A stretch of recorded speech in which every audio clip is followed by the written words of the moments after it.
চলাফেরা ছিল প্রাণবন্ত, মুখে লেগে থাকতো হাসির ঝিলিক। প্রাইম এশিয়া বিশ্ববিদ্যালয়ের শিক্ষার্থী জাহিদুল ইসলাম পারভেজের কথা বলছে। নিয়তির কি নির্মম পরিহাস। এই হাসি খুশি থাকাটাই যেন তার জন্য কাল হয়েছে। তরতাজা এই যুবক হাসির কারণেই প্রাণ হারিয়েছে। তুচ্ছ একটা ঘটনাকে কেন্দ্র করে সবকিছুর শুরু। পারভেজ নিজেও হয়তো কল্পনা করেননি তার সাথে এত বড় অন্যায় হতে যাচ্ছে। গণমাধ্যমের সূত্র ধরে পাওয়া প্রত্যক্ষদর্শীর বর্ণনায় 2025 সালের 19 এপ্রিল বিকাল 4:30টায় বিশ্ববিদ্যালয়ের সামনে একটি ক্যান্টিনে সিঙ্গারা খাচ্ছিলেন পারভেজ। সেখানে ইউনিভার্সিটি অব স্কলার্স এর দুই নারী শিক্ষার্থীও দাঁড়িয়েছিলেন। এক পর্যায়ে ওই দুই নারী শিক্ষার্থীর মনে হয় জাহিদুল ও তার বন্ধুরা তাদের নিয়ে হাসাহাসি করছে। তারা এ বিষয়ে জানতে চাইলে জাহিদুলরা সেটা অস্বীকার করেন। পরে ওই দুই নারী শিক্ষার্থী প্রাইম এশিয়া বিশ্ববিদ্যালয়ের 3 শিক্ষার্থীকে ফোন করে ডেকে আনে। ওই 3 জন এসে জাহিদুলের কাছে হাসাহাসির কারণ জানতে চাইলে উভয় পক্ষের মধ্যে কথা কাটাকাটি হয়। এই হট্টগোল দেখে বিশ্ববিদ্যালয়ের প্রক্টোরিয়াল বোর্ডের সদস্যরা সবাইকে ক্যাম্পাসে ডেকে এনে বিষয়টি মীমাংসা করে দেন। সহপাঠীদের ভাষ্যমতে প্রক্টর অফিসে পারভেজ দাবি করেছিলেন তিনি বন্ধুদের সঙ্গে নিজেদের আলাপের বিষয় নিয়ে হাসাহাসি করছিলেন, সেখানে কাউকে উত্ত্যক্ত করেননি। এক পর্যায়ে ওই দুই ছাত্রীর কাছে ক্ষমা চাইতে বলা হলে পারভেজ ক্ষমাও চান।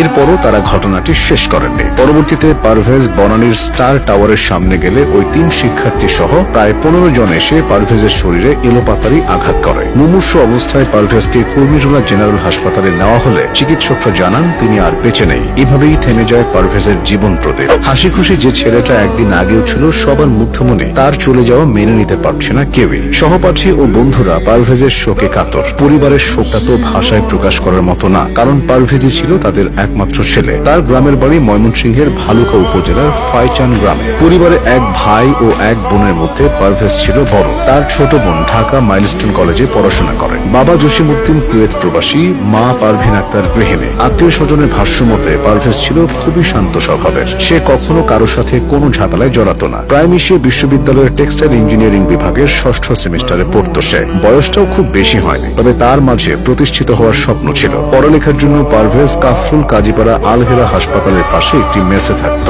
এদিকে পারভেজের এই ঘটনায় বৈষম্য বিরোধী ছাত্র আন্দোলনের 2 সদস্যকে দায়ী করেছে ছাত্রদল। ছাত্রদলের সাধারণ সম্পাদক নাসিরউদ্দিন সাংবাদিকদের বলেছেন, এই ঘটনায় বিশ্ববিদ্যালয়টির শিক্ষার্থী এবং বৈষম্য বিরোধী ছাত্র আন্দোলনের বনানী শাখার সদস্যরা জড়িত। ইতিমধ্যে ছাত্রদলের ব্যানারে এই ঘটনার প্রতিবাদে মিছিল করা হয়েছে। তবে পাল্টা অভিযোগ করেছে বৈষম্য বিরোধী ছাত্র আন্দোলন। সেই সঙ্গে ছাত্রদল সাধারণ সম্পাদকের বক্তব্যের নিন্দা জানিয়েছে প্ল্যাটফর্মটি ভেরিফাইড ফেসবুক পেজে এই সংক্রান্ত একটি পোস্ট করা হয়েছে। আর পুলিশ বলছে ঘটনার সুষ্ঠু তদন্ত করে ব্যবস্থা নেওয়ার কথা। এদিকে পারভেজের মামাতো ভাই হুমায়ুন কবির বাদী হয়ে একটি প্রাণহানির মামলা দায়ের করেছেন। এজাহারভুক্ত 8 জন সহ অজ্ঞাত 30 জনের নামে এই মামলা হয়েছে। ইতিমধ্যে আসামি গ্রেফতারের কাজও শুরু করেছে পুলিশ। তবে এতেও যেন স্বস্তি পাচ্ছে না কেউ। অফলাইনের পাশাপাশি অনলাইনে পারভেজের প্রাণহানির বিচার দাবিতে সরব হয়েছে অনেকে। ছেলেদের পাশাপাশি ঘটনায় জড়িত ওই 2 মেয়েকেও আইনের আওতায় আনার দাবি জানানো হচ্ছে। যত কিছুই হয়ে যায় পারভেজ তো আর ফিরবে না। সামান্য একটা ঘটনা তার প্রাণ কেড়ে নিয়েছে।